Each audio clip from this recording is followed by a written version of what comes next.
고생코아 안녕하세요. 비트코인 17,371달러, 이더리움 1,267달러, FOMC 파월 인터뷰 이후로 약 조정에 들어간 비트코인 및 가상 자산들입니다. 인터뷰에 대한 내용은 뒤에서 한번 자세히 다뤄보도록 하겠습니다.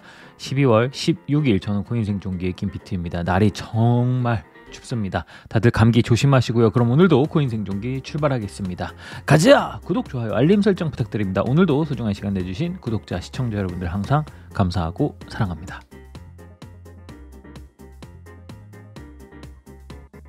FOMC와 파월 의장의 인터뷰를 보았습니다. 인터뷰가 끝나고 직후에 영상을 올려드리기도 했고 텔레그램으로도 안내해 드렸죠. CPI 발표 이후 파월은 매파적인 이야기를 할 가능성이 높다고 이야기를 했고 점도표의 최종 상당 금리로 우리에게 위협을 하지 않겠냐라는 이야기를 했습니다. 말 그대로 점도표 최종 상당 금리는 5.75%가 찍히며 역시나 그로 인해 가격적인 하락을 보여주었습니다. 하지만 다시 한번 잘 생각해 봐야 합니다. 과연 이 점도표는 우리에게 어떤 의미로 다가올지 말이죠.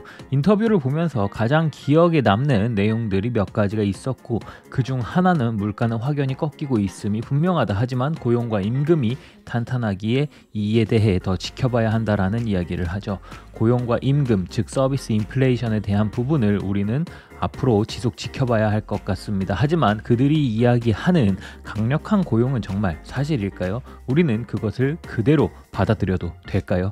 미국 내 고용은 현재 노동자보다 일자리가 더 많은 특이한 형태를 이루고 있습니다. 그렇다면 왜 역사상 보지 못했던 이런 특이한 구조를 보여주고 있을까요?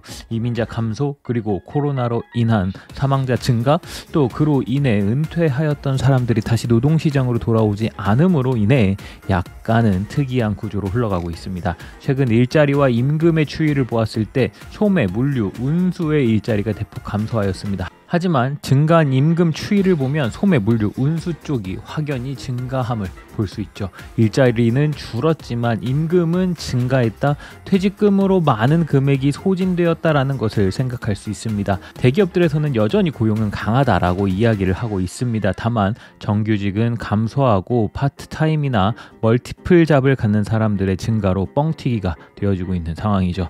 여러 가지를 보았을 때 수치적으로 보여지는 고용 시장의 상황보다는 실질적인 상황은 안 좋다고 봐야 하는 것이 맞지 않나 싶습니다. 연준은 이번 FOMC를 통하여 그들의 최종 목표 물가는 2%대임은 변하지 않았다라고 이야기를 합니다. 그러면서도 모순적으로 경기 침체를 유발하진 않을 것이다라고 이야기를 했죠. 하지만 어제 발표된 뉴욕 엠파이어 스테이트 제조업 지수를 본다면 우리는 실제 실물 경제가 하락하고 있다는 것을 알 수 있습니다. 연준이 두 마리 토끼를 다 잡기는 힘들다는 것을 시사하는 것이죠. 계속 이야기하듯 현 상황에서 추가적인 긍정적인 지표는 시장의 과열을 다시 불러올 수 있고 그로 인하여 이번 FOMC 파월 인터뷰에서 그는 매파적인 발언을 통하여 시장의 과열을 조금 식히는 선택을 하지 않았나 싶습니다. 저는 기자들의 날카로운 질문에 파월이 굉장히 두리뭉실한 발언으로 대답을 잘 회피해 나갔다고 생각하고 있습니다.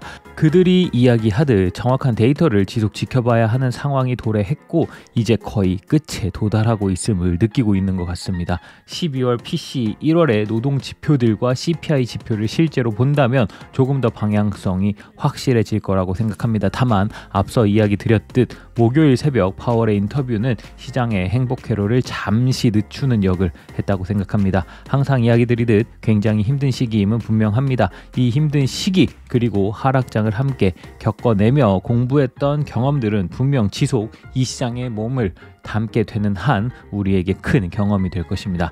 함께 파이팅 합시다. 오늘은 비트코인과 비트코인 도미넌스 차트를 보도록 하겠습니다. 비트코인 일봉 차트입니다. 지난 영상에서 2차 저항 부근으로 이야기되었던 구간은 18,500달러 근처였죠.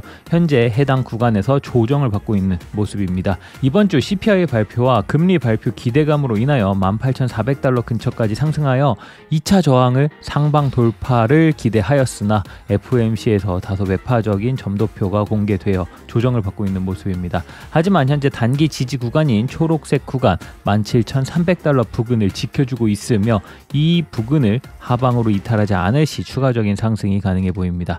추가적인 상승을 보여준다면 역시 2차 저항 구간인 18,500달러 부근이 저항 구간으로 작용할 가능성이 큰 상황입니다. 비트코인 도미넌스 일봉 차트입니다. 아래 빨간색 선은 주봉상 지지를 보여주고 있었던 구간입니다. 일봉상으로는 이탈하는 모습을 보여주고 있었지만 최근 비트코인의 반등과 함께 도미넌스가 상승하는 모습을 볼 수 있습니다. 도미넌스를 매일 체크하는 이유는 시장 자체가 바닥 근처에 있는 만큼 비트코인의 반등이 가장 중요하고 반등 시 대다수 알트코인들보다 더 좋은 상승률을 보여줄 수 있기 때문입니다. 항상 하락장 이후 시장이 회복세로 들어서면서 특정 알트코인을 제외하면 초반에는 비트코인의 상승률이 높은 비트 흡성장이 나오기에 하락장 이후에 비트코인의 비중이 중요하다는 것을 이야기 드리고자 합니다. 자, 오늘은 여기까지. 모든 구독자 시청자 여러분이 경제적 자유를 얻어 페라리를 사러 가는 그날까지 코인 생존기는 계속됩니다. 쭉.